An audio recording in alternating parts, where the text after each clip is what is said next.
topic is purple. Toastmaster Gina Rosendo.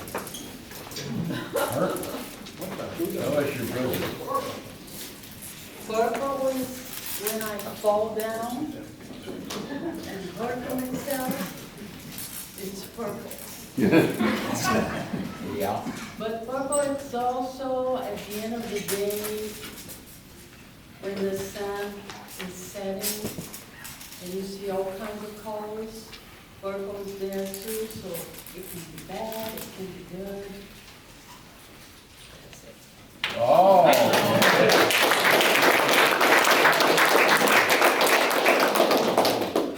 Canada. Toastmaster Emma Jones. What the hell is the question? Good morning. Canada. You know, I've been many places. I've traveled abroad in college, but I've never been to Canada before. I've been to Europe. I've been all over. I've been all over America. But I've always wanted to go to Canada in the summertime, not in the winter. We obviously live in Florida for a reason. We love the sunshine. But Canada in the summertime seems amazing. Lakes, no snow, a little brisk breeze. I've always wanted to go, so if you've been, I'd love to talk to you and maybe get some recommendations.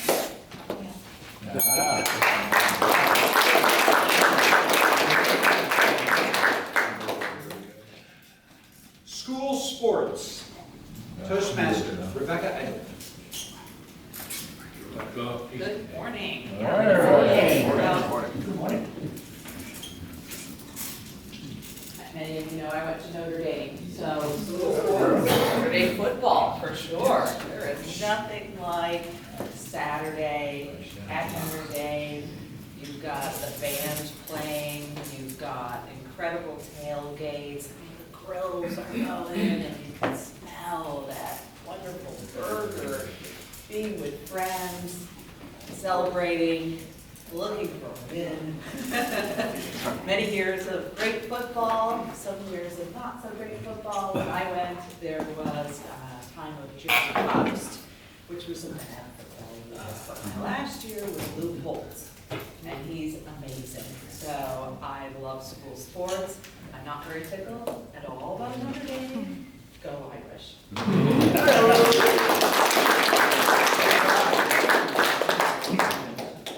Third grade. Toastmaster Victoria Wells.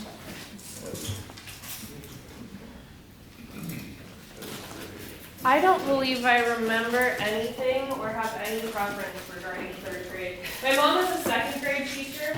Does anyone remember their third grade class? This is boy. I don't. I have a good reason for it, though. I was homeschooled for most of my upbringing, so it was all the same to me. It was just the same room on the same computer. I did enjoy parts of being homeschooled, however. I got done with my school much faster than the regular kids did. The rest of you. So I got a lot more done with my time. I was on the swim team, I was playing piano, and most importantly, I was climbing the tree in my backyard. So.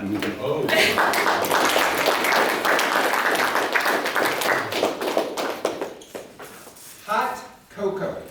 Toastmaster Daniel Davis. And man. Hot cocoa. I used to have a dog named Coco.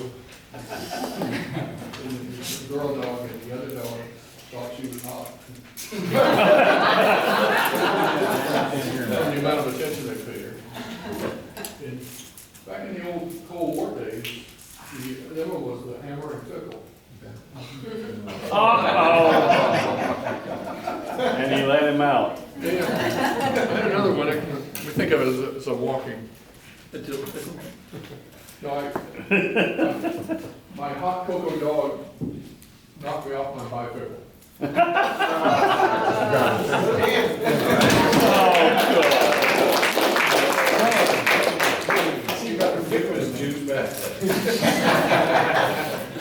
The space program. Toastmaster Josh Harris. Josh. The space program, NASA, the rockets, the space shuttle.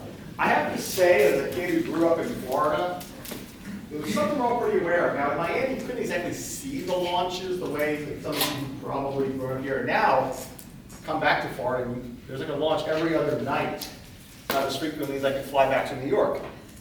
What I remember about NASA when I was very young came from one of my uncles who actually worked for NASA back literally during the time of Neil Armstrong. He was an accountant, not an astronaut.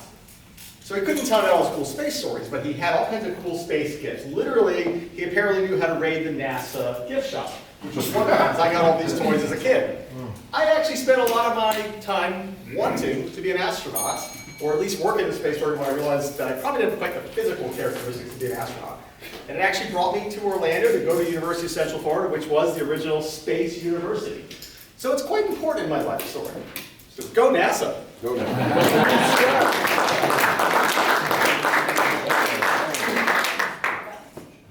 Rotary telephones. Oh, my Lord. Toastmaster building runs. You know, fellow Toastmasters, it's a pleasure to be here with you this morning. This one I don't think you can really be fickle about, only because it has been said that all that is needed to shut down the newer generations is if us baby boomers would bring back the rotary phone and also the telephone book. If you know what to do, or where to go, or how to find it, I can just see them now. Punching in. If we could get rid of the cell phones, bring back the phone book, and bring back the rotary dial, we'd all be less fickle because there'd only be one choice in the process of making a call. Fellow Toastmasters. Very good. The number 7, Toastmaster Jacques Yin.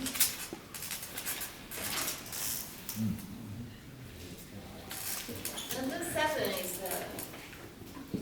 is a lucky word. So especially to me, like I like number 7.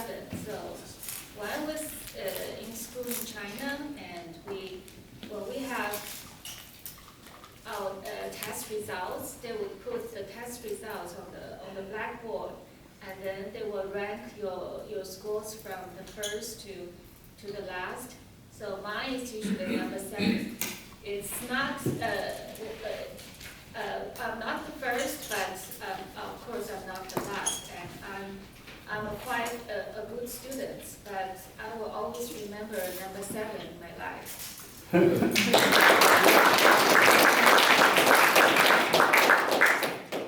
Middle names. Toastmaster Cat Black.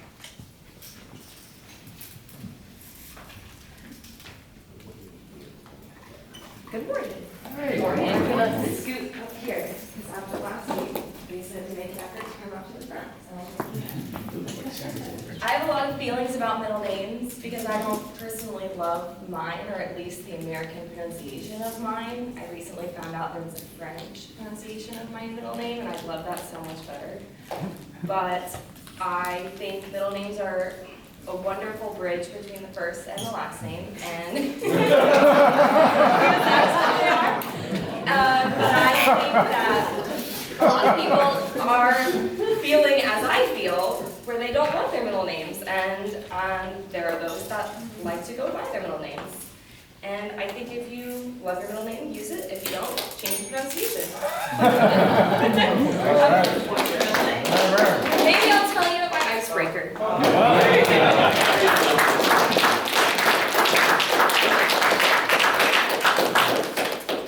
The letter J. Garen Sprout.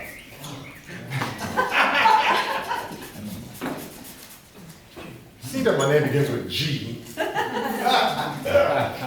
I'm going to shift that J over to a G. My name is Garen Sprout, and my middle name, I don't like it, Cat. I can't change it. My middle name is Atchison. Ooh, If you split it up, it's Ache Son. Uh-oh. I asked my mother why. What did I do to you, woman?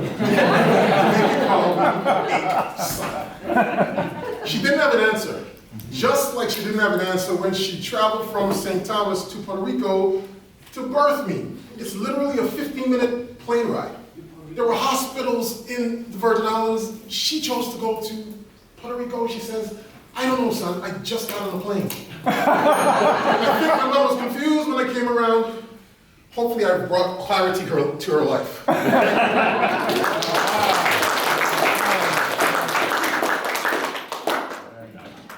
Emergency rooms. Toastmaster Meredith Myers. Here she goes. No? He gets up like I do.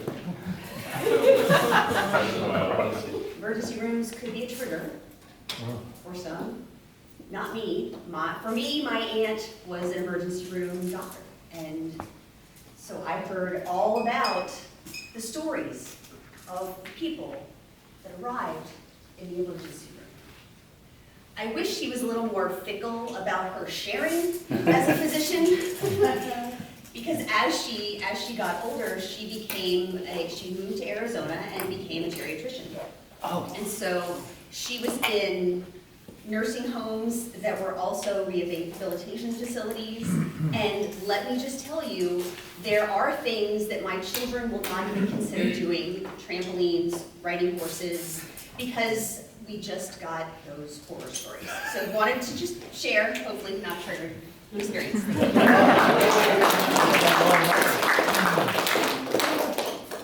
1995. Toastmaster Gio Rivera. All right. We're gonna party like it's 1995. That's how I have it in my head. 1995 was the year I started high school. I graduated high school in 1999. 1995 was the year that Bad Boys 1 came out as well. 1995 is when Ace Ventura came out. 1995 was an amazing year. 1995 was before cell phones. I might have still had a rotary phone in my house still. There was no internet. Maybe there was some AOL. 1975 there was Blockbuster Video. Y'all remember that? I still have my Blockbuster card, y'all. It's in good condition. 1995 was also the year I moved from the Bronx to Westchester County and in New York. So my parents trying to take me out of the ghetto. And so we went to Westchester County, which is like a suburb of New York, for a better school. And it was a great time. Thank you.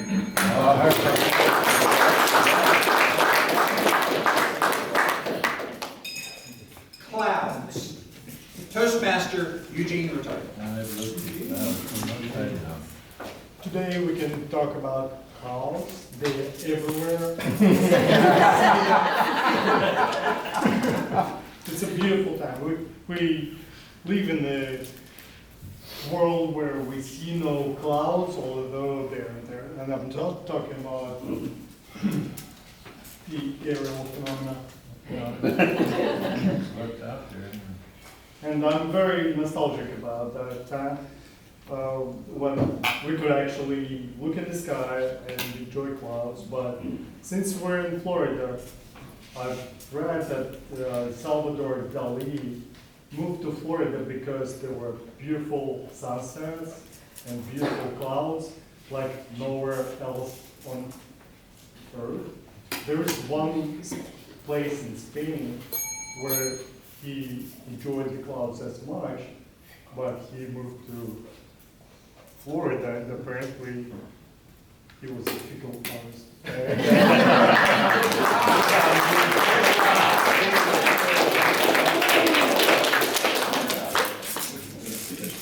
Sand on the beach. Toastmaster Myra Fury. Hello. So, sand on the beach. My son recently is starting school up in the Panhandle of Florida, where the sand there is beautifully white and very soft. and we really enjoy the sand there and the beach. I have been to other places where the sands are rocky and black, little black rocks, and they call it sand. And I have so I have thought of collecting sands from all the places that we have gone, because it's one of my husband's favorite places to go is the beach, and I thought it would be nice to have a little collection of sand. We have a collection of shells. I haven't started the collection of sand yet, but look forward to doing that.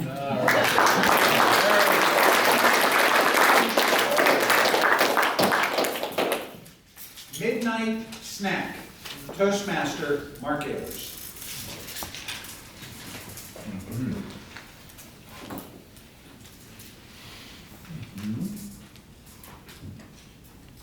It's a great question. Wish I had the cool answer. I used to love midnight snacks. I'd wake up in the middle of the night, go out and make myself a sandwich or crackers with peanut butter, and really enjoyed it.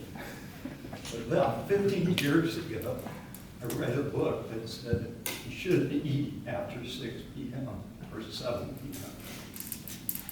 So I quit doing midnight snacks. My life has become incredibly boring. I'm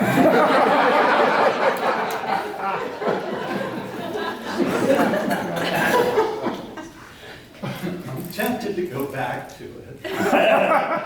All give me approval, that's exactly what I'll do.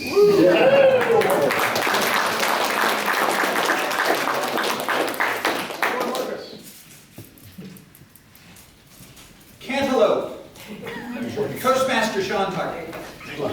57 phenomenal table topics, and I get cantaloupe. Middle name's Eric. Dad hated my name. Told me that when I was 21. He had had a few cocktails. It was New Year's Eve. He's like, I just got to tell you something. I hate your name. I hate Sean. I hate Eric. The only reason you got your name was because your mom was so pathetic after you were born because she had some problems. I let her name you Sean. Thank you. Good talk, Dad. Let's do this next year. Space program. I grew up on the Space Coast. Dad worked at the Space Center during the Apollo days. Phenomenal. What a great time to grow up. I worked. My new job is at the city of Maitland. I work in a department of engineers. Everyone's an engineer except for me. I'm not an engineer. The other day, Elon Musk was launching the Starship in Texas. If you're not following the Starship, you need to be. It has 27 or more Raptor engines on it. It's phenomenal. It's the largest thing to ever launch on Earth. And he's on like the 4th mission. They just did it. And it goes up. It looks like something from the comics. It goes up and it's got 27 engines burning. It's phenomenal. I asked the engineers in my department, are you guys watching this? I'm watching it on YouTube. What is it? It's Elon Musk. It's the biggest spaceship in the world. It's going to take people to Mars in the next 20 years. I don't even know about it. I'm like, you're kidding me! What in the world is going on with this generation? Cantaloupes are great! Robert, would you repeat what his question was? Zebras, Toastmaster Will Hammond. Oh, you get me right as I'm doing work? I had so many good ones, and you give me zebras? I'm not trying to steal Sean, but seriously, zebras? Take cantaloupe. It's so good. I'm gonna take cantaloupe. I like cantaloupe. I mean, how can you not like cantaloupe? It's sweet. It smells of summertime. I don't know what I'm talking about because now I'm talking about cantaloupe. I didn't expect this. Zebras? I'm just waiting for that light to come on. I'm trying to count how many people are in here. And I get zebras? I mean, I know zebras come from Africa. What, lions? They go down lions, anything cool. Green light's on, I'm out of here.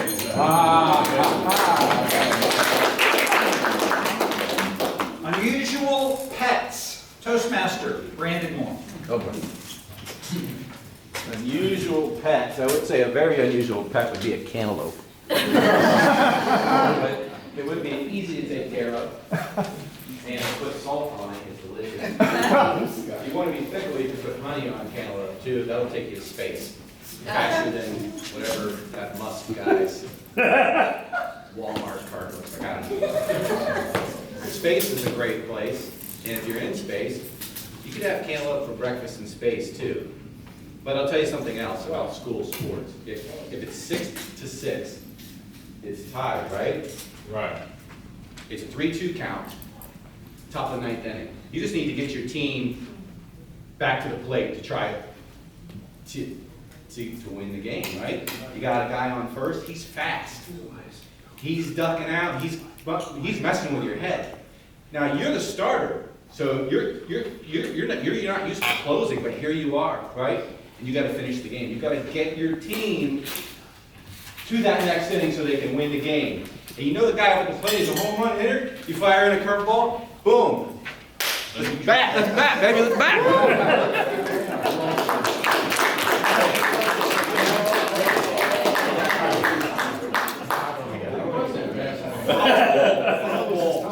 Cursive writing, Toastmaster, Jeff Rufin. All right, JR. Okay, first of all, does everybody know what a rotary phone is? Oh, yeah. Does everybody know what cursive writing is? Oh, yeah. Okay. Did anybody not take cursive writing in school? Not. So they're still teaching it? I heard they weren't teaching it. I was one of the last classes to take it. But they've talked about how now with typing, our brains, and with texting, our thumbs are getting a portion of our brain that it's never had before. Because all letters, all 26 letters from our thumbs. So we've gone from cursive, which is the most connecting, and they say, does anybody journal in here? Do you know what's most effective journaling? Not cell phone, not typing, writing. There was a guy the other day that was sitting next to me, he was making notes, and he had one of those calligraphy pens. Anybody seen those? Oh, yeah. And he was writing this beautiful cursive. And I would say, you know, Justin Timberlake has that song, Bringing the Sexy Back. I say, Toastmasters, we're bringing cursive back. What do you all say?